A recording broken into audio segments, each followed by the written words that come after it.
अच्छा, ओके। आजकल एक नया टाइप का साइबर क्राइम जो अक्सर देखने में आ रहा है और करसोग में एक ऐसी घटना घटी है जिसमें एक आधार एनेबल्ड पेमेंट सिस्टम एक सिस्टम होता है जिसमें आपका आधार का डेटा का बायोमेट्रिक डेटा जो होता है मतलब फिंगरप्रिंट उसकी मदद से पैसा ट्रांसफ़र फ्रॉडस्टर कर ले रहे हैं। तो मैं ये कैसे हो रहा है ये बताना चाहता हूँ आप लोग और कैसे बच सकते हैं और क्या किया सकता है ताकि आपका जो पैसा किसी का अगर कोई जा चुका है तो कैसे वापस रिवर्ट बैक हो सकता है पैसा। इसलिए मैं बोलना चाह रहा हूँ आप लोगों को।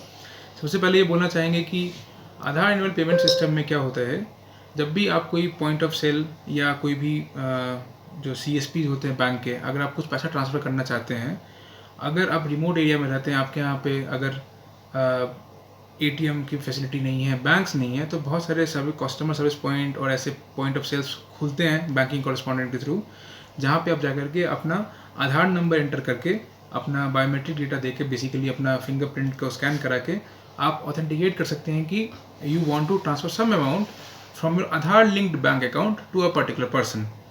तो ये एक तरीका होता है AEPS सिस्टम में ट्रांसफ़र करने का पैसे का। अभी फ्रॉडस्टर क्या कर रहे हैं इस चीज़ में लेकर के कि वो लोग क्या करते हैं, कहीं से आपके सेल डीड का एग्रीमेंट या कहीं आपने फिंगरप्रिंट अपना दे रखा है पब्लिक डोमेन में या ऐसे गवर्नमेंट वेबसाइट्स कहीं हैं जहाँ पे पड़ी हुई हैं सेल डीड्स के एग्रीमेंट जो हैं, वहाँ पे से वो फिंगरप्रिंट निकालते हैं क्योंकि उसमें फिंगरप्रिंट डॉक्यूमेंट में होता है, उसमें आधार नंबर भी लिखा रहता है। एंड आधार नंबर फिंगरप्रिंट सब मिलने के बाद वो क्या करते हैं, उस प्रिंट आउट की मदद से रबर प्रिंट और जैसे मोहर बनता है, स्टैम्प बनता है, उस टाइप से बना करके वो आपका फिंगरप्रिंट का एक बेसिकली वो बना देते हैं, आप एक रबर प्रिंट बनाते हैं। एंड वो करने के बाद क्या होता है, आपका फिंगरप्रिंट उनके पास है, आपका आधार नंबर उनके पास है, वो किसी पॉइंट ऑफ सेल पे जा करके या कुछ ऐसे वॉलेट्स हैं जहाँ पे आधार एनेबल्ड पेमेंट सिस्टम को फैसिलिटेट किया जाता है, वहाँ जा करके आपका आधार नंबर और आपका फिंगरप्रिंट जो उन्होंने गलत तरीके से उठाया है उसको देखिए पेमेंट को ऑथेंटिकेट करते हैं, किसी एक और अकाउंट में ट्रांसफ़र करना है पैसा, ऐसा इंस्ट्रक्शन देते हैं POS पे जा करके या नहीं तो ऑनलाइन कुछ वॉलेट्स वहाँ जा करके। एंड उसमें ऑथेंटिकेशन के लिए उनसे बस फिंगरप्रिंट मांगा जाता है and since they already have the fingerprint वो वहाँ से ट्रांसफ़र हुआ था पैसा। अब इसमें क्या है कि आधार एनेबल्ड पेमेंट सिस्टम में एक दिन में आप बस 10,000 रुपये ट्रांसफ़र कर सकते हैं एक आधार नंबर का। तो इसमें कैसे बच सकते हैं और क्या करना चाहिए ये बताना चाहता हूँ आप लोगों को। सबसे पहले कैसे बचें और कभी दूसरा बताऊंगा जब घटना घट चुकी है तो कैसे आप अपने आप को बैंक को और पुलिस को रिपोर्ट करके अपना पैसा वापस पा सकते हैं। पहला ये है कि किसी भी Aadhaar enabled payment system point of sale पे जाने पे आपको बेसिकली एक अपना फिंगरप्रिंट देना पड़ता है उनके फिंगरप्रिंट स्कैनर पे। दैट मीन्स आपका बायोमेट्रिक ऑथेंटिकेशन सिस्टम जो है आधार में वो एनेबल्ड है। आप उसको ऐसे समझिए, आप किसी भी जगह जाते हैं जैसे मार्केट में या किसी दुकान में या किसी शॉपिंग मॉल में कहीं भी आते हैं तो जो पेमेंट जब करते हैं नॉर्मली हम लोग क्या करते हैं, अपना कार्ड को स्वाइप करते हैं, that is called point of sale. वहाँ कार्ड स्वाइप करते हैं, कार्ड स्वाइप करने के बाद हमसे पिन नंबर मंगाया तो पिन नंबर एंटर करते हैं and our payment goes through.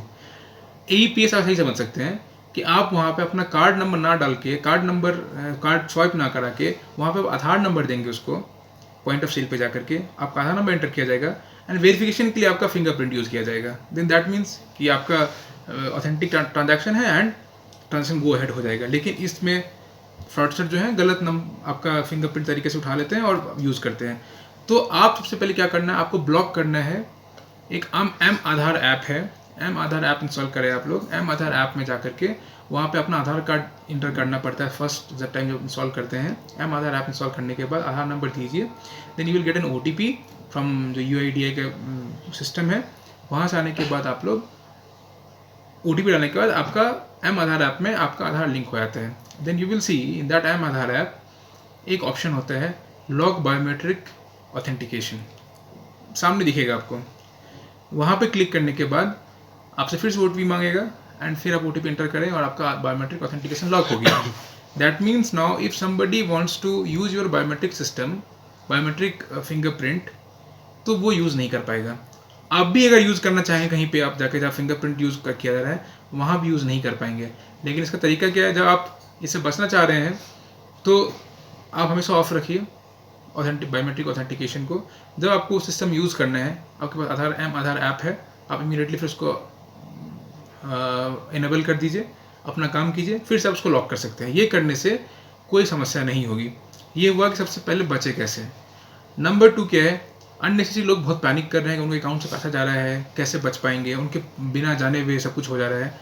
इसमें मैं ये बोलना चाहता हूँ आपको, जैसे ही घटना घटे आप अपने बैंक अकाउंट्स को रेगुलरली चेक करते रहें, मैसेज चेक करते रहें, अपना ईमेल चेक करते हैं। जब आपके अकाउंट से डेबिट होता है कुछ पैसा, तो बैंक्स जनरली हर आदमी को एक SMS भेजता है या ईमेल भेजता है कि इतना पैसा आपके अकाउंट से विड्रॉ हुआ है। तो जैसे ही आपको ये पता लगे कि आपके विलिंगनेस के बिना पैसा विड्रॉ हुआ है, आप इमीडिएटली पहले क्या कीजिए, बैंक को इन्फॉर्म कीजिए कि आज मेरे अकाउंट से इतना पैसा ट्रांसफ़र हो गया है। और जनरली ऐसे विड्रॉल्स जो होते हैं, आप जहाँ रह रहे हैं उससे किसी अन्य शहर में जो फ्रॉडस्टर बैठे हैं वहाँ से निकालते हैं पैसा।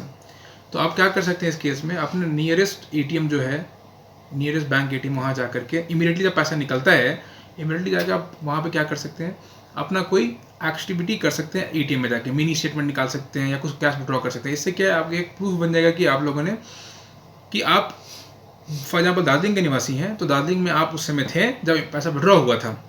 And Aadhaar enable payment system में बिना बायोमेट्रिक सिस्टम के पैसा विड्रॉ किया ही नहीं आ सकता है। Then you have a proof that without you using your biometric authentication system पैसा निकला है। नंबर 1 ये हुआ, नंबर 1 ये करें। नंबर 2 इमीडिएटली बैंक को बताएं, और नंबर 3 इमीडिएटली पुलिस को बताएं। जब ये 3 चीज़ें होंगी तो बैंक भी बाध्य है कि अगर इलीगल ऑथराइजेशन हो रहा है और आपके पैसा निकल रहा है, they are bound to refund back your money. And generally इस केस में पैसा आपको वापस लौटेगा, एक दिन में 10 रुपये निकल सकते हैं।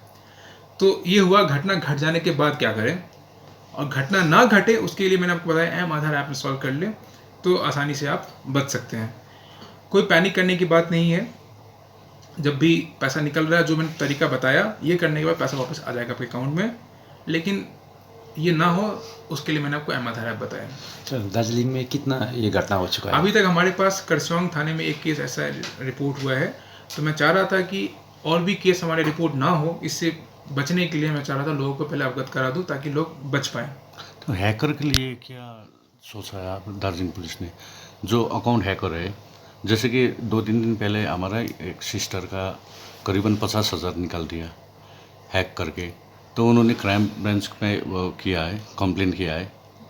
देखिए, ये मैं बोल नहीं पाऊंगा बिना केस देखे हुए, क्योंकि ये कहना कि बैंक अकाउंट हैक हो गया, ये this is a very simple term that anybody will use if they do not know anything, they will just associate the term hacker with any activity.